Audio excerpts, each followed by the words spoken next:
Krishna prayer house మరియు centre సంఘముల తరపున ప్రభువైన యేసుక్రీస్తు నామంలో మీ అందరికీ పునరుద్ధాన దినపు శుభాభివందనములు. ఈరోజు దేవుని వాగ్దానం 31వ సంకీర్తన 19వ చరణం.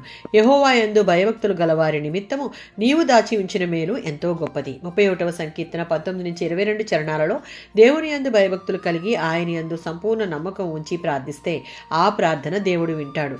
విజయంతో కూడిన జవాబు మన మనస్సుకు ఆదరణ, ఆనందాన్ని ఇస్తాడు. అన్నిటికీ మించి అలాంటి వారి కోసం మంచి మేలును దాచి ఉంచుతాడు. యెషయా గ్రంథం 64వ అధ్యాయం 4వ వచనం. మనుషుల్లో భయభక్తులను కలిగించే గొప్ప కార్యాలు చేసే సమర్థత గల ఒకే ఒక్క దేవుని ఉద్దేశించి యెషయా ఈ ప్రార్థన చేస్తూ ఉన్నాడు. ఆ దేవుడు యెహోవా. ఆయన కోసం ఎదురు చూచేవారి పక్షంగా తన పని జరిగిస్తాడు.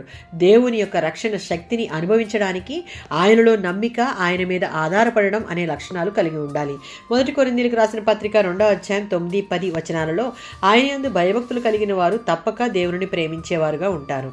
అలాంటి విశ్వాసులను దేవుడు సిద్ధం చేసినవి కంటికి కనిపించవు, చెవికి వినిపించవు, మానవ హృదయమునకు గోచరం కావు.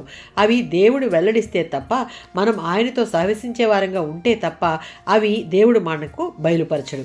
ఎఫెసీయులకు రాసిన పత్రిక 2వ అధ్యాయం 7వ వచనం. మన విషయంలో దేవునికున్న ఘనమైన సంకల్పం ఇదే.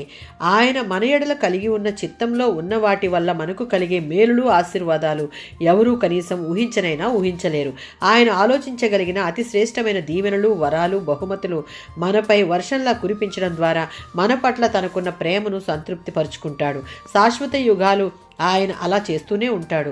ఇంత గొప్ప దేవుని కలిగి ఉన్న మనం మన పూర్ణ మనసుతో, పూర్ణ హృదయంతో, పూర్ణ ఆత్మతో ఆయనను సేవిస్తూ బ్రతుకు దినములన్నీ ఆయన యందు భయభక్తులు కలిగి జీవిస్తే ఆయన మన కొరకు దాచి ఉంచిన ప్రతి మేలు మన సొంతమే.